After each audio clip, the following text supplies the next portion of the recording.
பருப்பு பொடி ஒவ்வொருத்தரும் ஒவ்வொரு விதமா செய்வாங்கங்க. நான் என்னுடைய ஓன் ஸ்டைல்ல இன்னைக்கு பருப்பு பொடி செய்ய போறேங்க. சப்ஸ்கிரைப் பண்ணவங்களுக்கெல்லாம் ரொம்ப ரொம்ப நன்றி.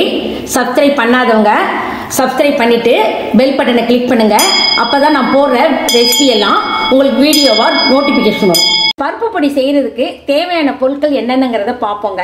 துவரம் பருப்பு 200 கிராம், பாசிப்பருப்பு 100 கிராம், பொட்டுக்கடலை 100 கிராம், காய்ந்த மிளகாய் 14, தோல் உரிக்காத பூண்டு பல் 12, 2 ஸ்பூன் சீரகம், மிளகு 3/4 ஸ்பூன், 3/4 ஸ்பூன் பெருங்காயத்தூள், உப்பு தேவைக்கேற்ப, 2 கொத்து கருவேப்பிலை 1 கைப்பிடி.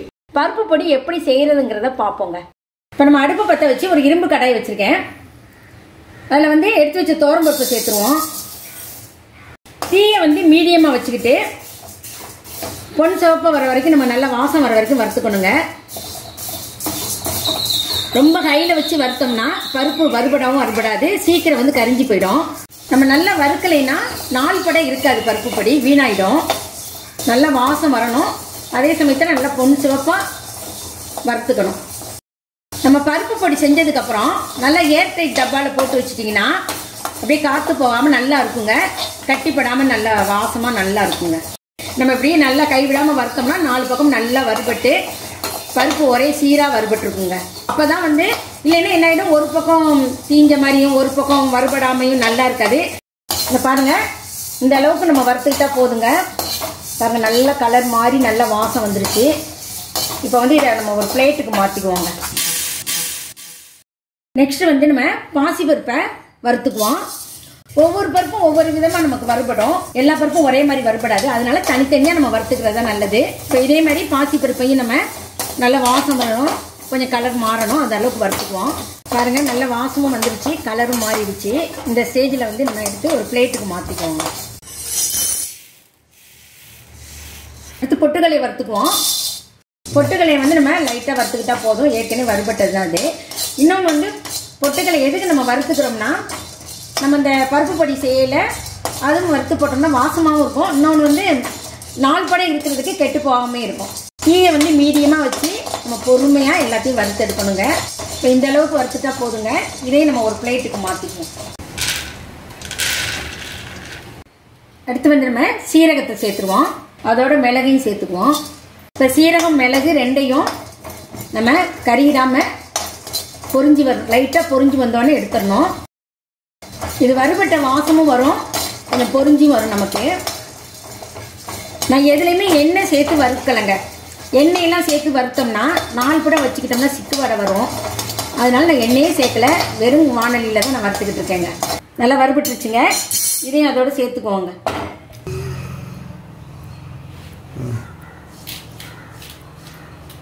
நம்ம எடுத்து வச்சிருக்க கருவேப்பிலைய வறுத்துக்குவோம். கருவேப்பிலையில ஈரம் இருக்கக்கூடாது, நல்லா கழுவிட்டு லைட்டாக காய வச்சு எடுத்துக்கங்க. கருவேப்பிலை சேர்த்தோம்னா கொஞ்சம் வாசமா இருக்கும். அந்த ஈரப்பதம் போகிற வரைக்கும் நம்ம நல்லா வறுத்துக்கணும். வறுத்த கருவேப்பிலையும் தட்டில் சேர்த்துக்குவோம். நெக்ஸ்ட் காஞ்ச மிளகாய் வறுத்துக்குவோம்.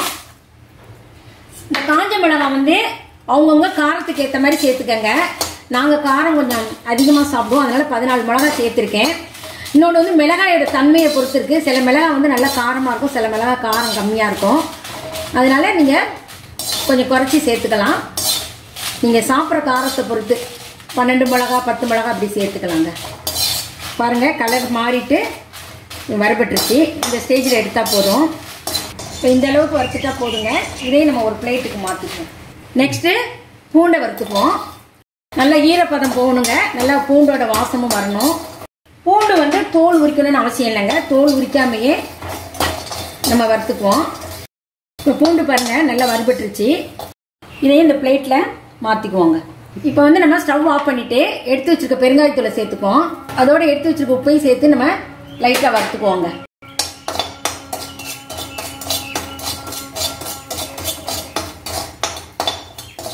அவ்வளவுதான். இப்போ பெருங்காயத்தூளும் உப்பும் அந்த சூட்லயே லைட்டா வறுபட்டுருச்சு. இதையும் நம்ம அதோட சேர்த்துக்குவோங்க. இப்போ பருப்பு பொடிக்கு தேவையான எல்லாத்தையும் நம்ம வறுத்துக்கிட்டோம். இது நல்லா ஆறட்டும். இப்போ நல்லா ஆறிடுச்சுங்க. ஒரு மிக்சி ஜார்ல போட்டு நம்ம அரைச்சிக்குவோங்க. இப்போ எல்லாத்தையும் நம்ம ஒரு மிக்சி ஜார்ல போட்டுட்டோம். இதை வந்து கொரகொரன்னு இல்லாம நல்ல நைஸ் பவுடரா அரைச்சுக்கணுங்க. இப்ப அரைச்சிட்டு காமிக்கிறேங்க. இப்ப பாருங்க, நல்ல நைஸா மைய பவுடர் ஆக்கிட்டோம் பாருங்க. இந்த மாதிரி நைஸா இருக்கணும். கொரகொரன்னு இருந்துச்சுன்னா சாதத்துல போட்டு சாப்பிடையில ஒட்டாம இருக்கும். நம்ம நெய்யோட சாதம் பருப்பு பொடி போட்டு சாப்பிடையில நல்லா ஒட்டி நல்ல டேஸ்டியா நல்லா இருக்குங்க. அதனாலதான் நைஸா அரைச்சுக்கணும். இந்த பாருங்களேன், நல்லா நைஸா அரைச்சிட்டோம் பாருங்க. நல்ல கமகமன் வாடை வருதுங்க. இந்த வாசம் அப்படியே இருக்கணுங்க. அதோடு இல்லாம 4 படை இருக்கிறதுக்கும் நீங்க ஏர்டைட் டப்பால போட்டுக்கிட்டீங்கன்னா அப்படியே இருக்குங்க. நான் இப்ப எடுத்து போட்டுட்டு காமிக்கிறேங்க. பாருங்க, ஒரு ஏர்டைட் ஜார்ல போட்டோம். நல்லா டைட்டா மூடி வச்சிருவோம்.